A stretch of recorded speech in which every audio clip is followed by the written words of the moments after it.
Afternoon, everyone. Thank you for joining us, and thank you for having your mute buttons off so we don't get that pre-start station broadcast that we've been getting for the past couple of weeks. So it's 2:01, so I will hand it off to Dr. Robertson to get us started. Thanks, Lauren. I thank all of you for being on today. We will do a quick update on where we sit from a COVID patient perspective. Savon, if you want to go to the next slide. And grab two of the coins. You reach in, you pull it out, and we'll show the camera. Show the camera the front of the coin. That is the envelope. Okay, now put it right there in the holder. I spoke too soon. But you did. Okay, so the slide that you've seen, this is the number of inpatients inside the St. Francis Health System that are COVID positive. We're down below 200, 195. It's been as you can see, back since February that we were at this level, or most recently back in early August. So things are continuing to trend in a positive direction. As I've shared before, we track the number of admissions per day as well as the number of discharges, and we continue to be able to see the positive impact of the care that's being delivered because patients are getting well and we are able to discharge them. On the next slide, again, this is just a comparison, same calendar time, comparing 2020 to 2021. We're nowhere near where we were a year ago in terms of number of patients, but we are seeing a decline, which is good news for all of our staff and clinicians. The next slide is the graphic that's on our COVID webpage. And it just shows the specifics. Again, as we pointed out, what's been unique about this Delta wave is not only the relative percentage of patients that are hospitalized that are not vaccinated. That's been impressive throughout this last 8 or 10 weeks, but also the younger age of the folks that we're seeing who are obviously sick enough to be admitted to the hospital. So the average age of our COVID patients that are on a ventilator is 47. At this week. So I wanted to share that all with you. And then I think the next thing is for me to introduce Deborah Dage. Deborah is our VP of Finance, has got responsibility for all things financial within the St. Francis Health System. And we've asked her to share with you a little bit about the financial impact that COVID is having both on the health system, but also the converse on patients that are diagnosed with COVID. So with that, I'll turn it over to Deborah. Thank you, Dr. Robertson. I am excited to be able to share some information with you today related to all the costs we've incurred and the impact to our patients. We know there are a lot of questions about the impact of COVID, and it's a very complicated topic. We want to share this information because we think it's important for the community to know.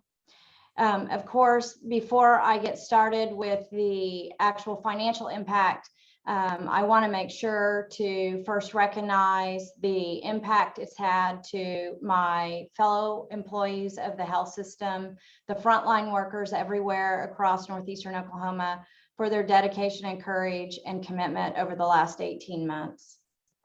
As Dr. Robertson introduced, I am the Vice President of Finance. So my role is usually behind the scenes, but everything I do and everything my team does is to support our organization and be able to provide the best care by the best caregivers in the region. I want to cover a couple of things with you today. The first is the impact to the patients, and the second is the actual financial impact to the health system. So I think I'll start with the patients. At St. Francis, we believe there should not be any out-of-pocket cost to the patient for COVID testing. We opened our drive-through testing facility at the Warren Clinic Elm location in Broken Arrow in March. There is no collection activity ongoing at that location. Patient testing is covered by insurance. Most insurance plans cover the full cost. That means there is not a copay, a deductible, there's no cost to the patient. Even if your insurance did not cover it, St. Francis did not pass any balance onto our patient for their services. We're absorbing that balance. If you're a patient that does not have any insurance, under the HRSA COVID-19 uninsured program, the cost of your testing was billed to the uninsured program. And HRSA stands for Health Resource Service Administration. This has been true for the last 18 months. It continues to hold true today for all types of care when the patient's primary diagnosis or reason for treatment is COVID. That includes your care at the hospital and the emergency room care and outpatient services. We will continue this process until the public health emergency is over. Moving on to the health system, we often talk about the impact to the frontline caregivers, but I would be remiss if I left out the 6,000 other employees of the health system. Every employee in every department has been touched by the pandemic. We've seen significant numbers of our workforce off work for their own illness or to care for family. Those not impacted by COVID may be juggling work with the unexpected school and daycare closures, even though St. Francis's Daycare, Ave Maria, has stayed open through the pandemic. Other workers have been impacted by the stress and added responsibilities for maintaining clean work environments, the additional cleaning around the facility, all the additional laundry to be done, data tracking and reporting for patient data, supply availability and expense documentation. All of that is critical, but it's time consuming and laborious.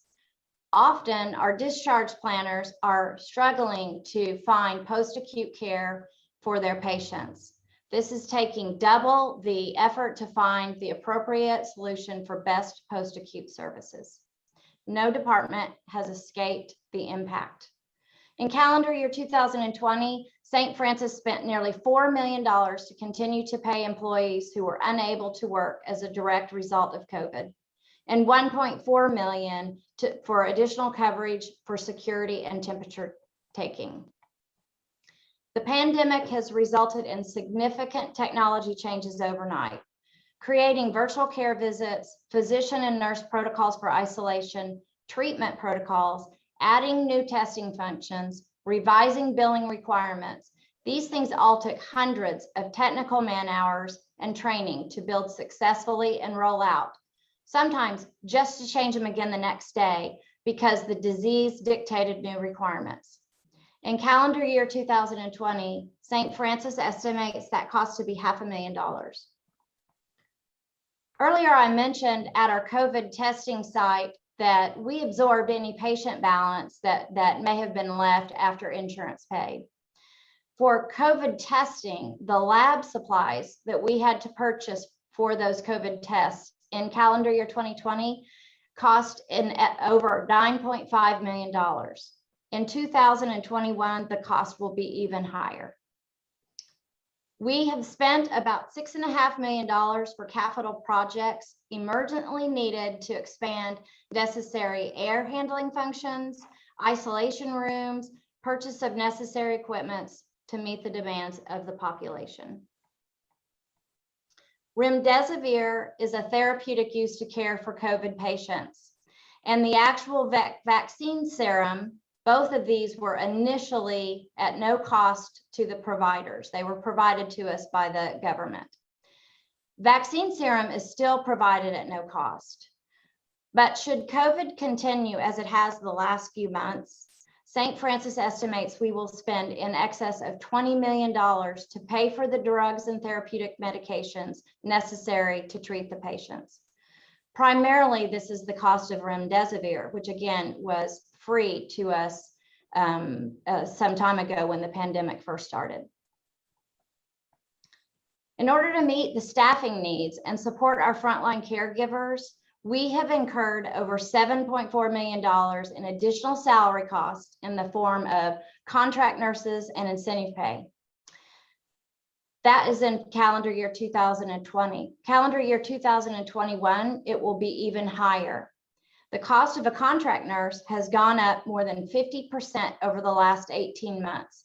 Staffing shortages keep compounding the issue.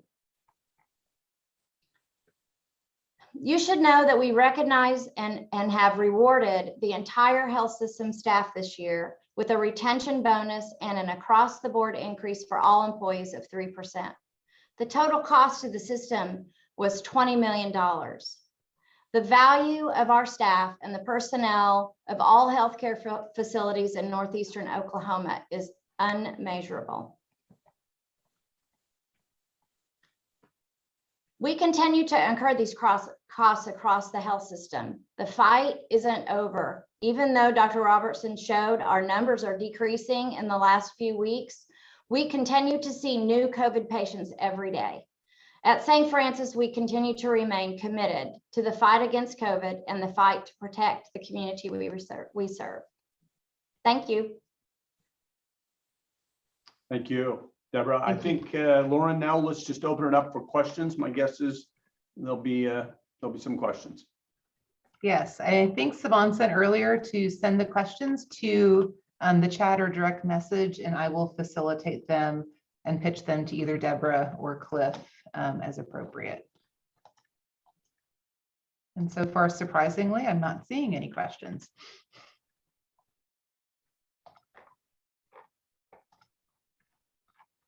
So Deborah, I'll ask a question. Would you comment a little bit on how CARES Act funding has helped? I mean, you outlined a significant number of expenses that were new to the health system.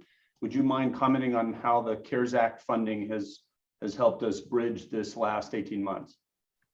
Sure. CARES Act funding has helped to offset these costs across the health system.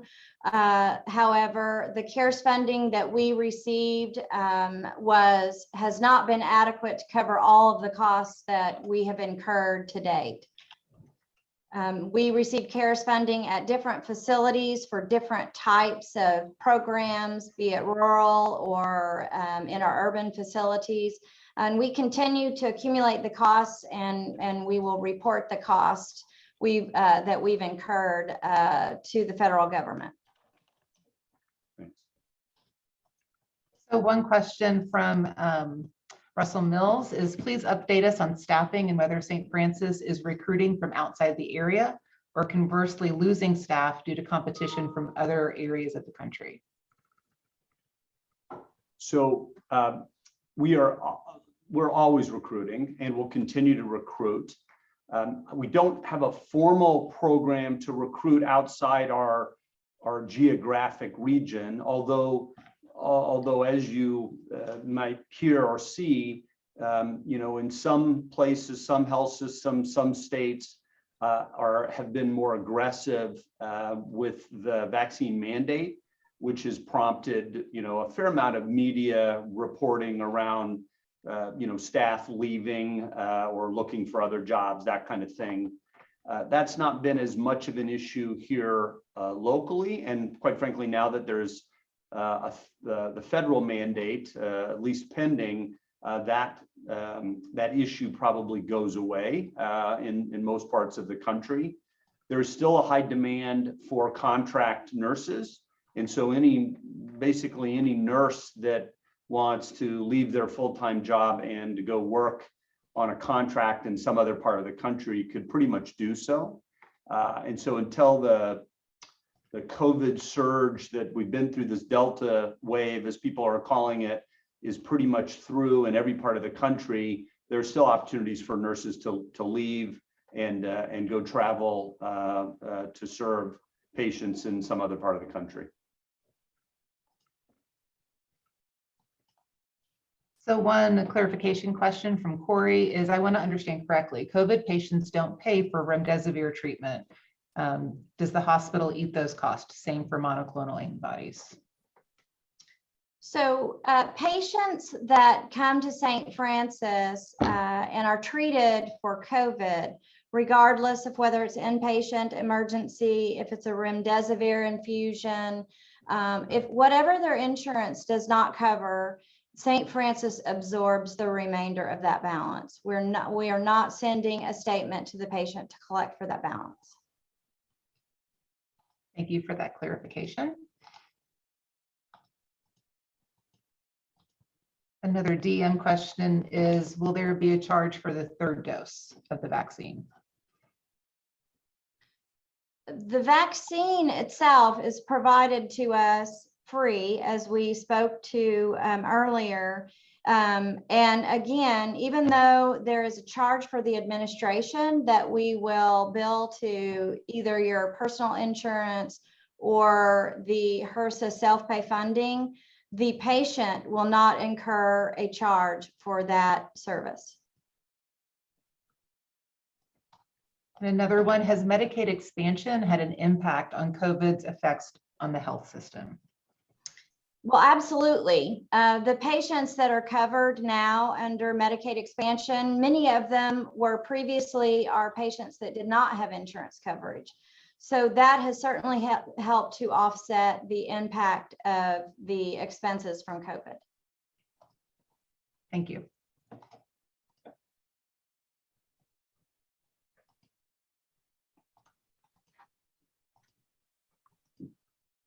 Cliff, any other topics you wanted to cover since we're not getting any? Actually, if you look in the chat, it looks like there's a couple of questions that are in the chat to everybody. So we've covered Corey's about CARES funding. Russell, are patients responsible for any part of their care, oxygen, ECMO, or St. Francis eating those costs as well? So I've covered this a couple of times, but every patient's care is different. So some patients may be able to come in for a remdesivir treatment and go home. Dr. Robertson talked about the patients that are on ventilators that are often here for longer periods of time. Their bills may be significantly higher to begin with, but regardless of the services that they receive, at the end of the day, if they are being treated for COVID, the patient should not receive a statement for us for that service. We're absorbing that cost.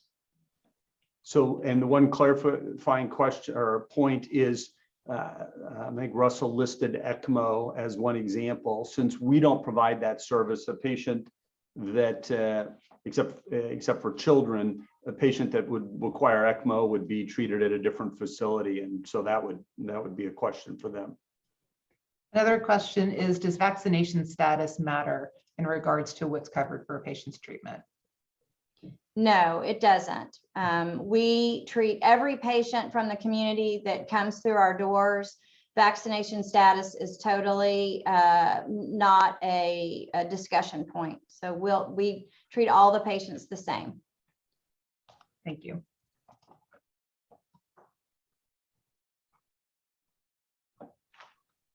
One follow-up for that, I would say though that our care teams, our clinicians and clinical staff do in fact encourage patients that are unvaccinated and in the hospital for some other reason to consider the vaccine and allow us to vaccinate them, or at least give them their first dose. So healthcare providers are encouraging patients every chance we get to consider the vaccine and to ask their provider if they've got questions or concerns, to ask their own physician to help them make that decision. So here's another question from Corey. How do patients react, or what do they say when they find out that St. Francis is covering the balance of their COVID care? That is not necessarily something that they hear on the front end, but they never receive a statement from us. So I would like to think that they appreciate the fact that St. Francis recognizes the pandemic, but we're here to serve the community, and we want to make sure that with all the other financial impact to the community members, that we are not adding to that. And then here is one from Rick. Basically, has our charity policy changed about who qualifies because of these additional COVID-related expenses? Are we having to be more strict about who qualifies? Our charity and financial assistance activities have not changed, other than the fact that we, first of all, are recognizing the COVID patient and making sure that they do not incur any cost personally. And one thing that we did do during the pandemic, whether you had COVID or you were here to receive other services from the health system, we really doubled down on our effort to try to make sure that patients were aware of our financial assistance policies, that we were able to work with them on payment plans. And in some cases, when patients unexpectedly found themselves out of work, we delayed their statement process. So they had a period of time where they could try to recover their financial footing before we started sending them statements. Thank you. Have hospitals like yours received any funds from Congress to help cover the costs you're picking up? That was from Rick. We did cover some of that earlier. Deborah, if you want to kind of just give a quick summary. We did receive federal funds from a variety of different programs. Some of the funds were directed specifically to our rural facilities. Other funds covered the health system. All of the expenses that we've incurred will be reported as a use of those funds and are subject to audit. To date, although we continue to incur costs, we've expended a significantly higher amount than the funds that we received.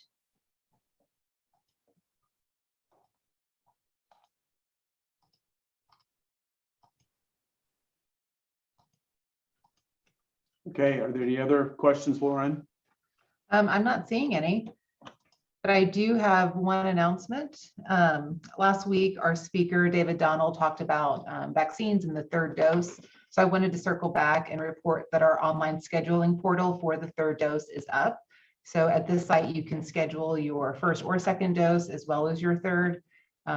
This still is available only to those who meet the following criteria. So 6 months must have passed since the completion of your second Pfizer dose, and be age 65 and up, or teacher, frontline healthcare, not frontline, any healthcare worker, or age 50 and over with an existing medical condition such as diabetes, or have a compromised immune system, or other issues identified after consultation with your physician. So that has been open for about a day, and we've already delivered about 860 third doses.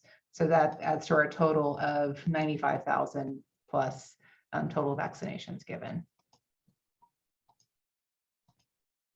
Well, thank you, Lauren. And I'll close by saying, first of all, thank you to all of you for taking the time to join us on Monday afternoons. And I would say that if there are any follow-up questions, we know this can be a bit complicated, but any follow-up questions, if you just direct them directly to Lauren, Lauren can chase down the information or answers for you. So thank you very much, and we will see you again next week. Thank you.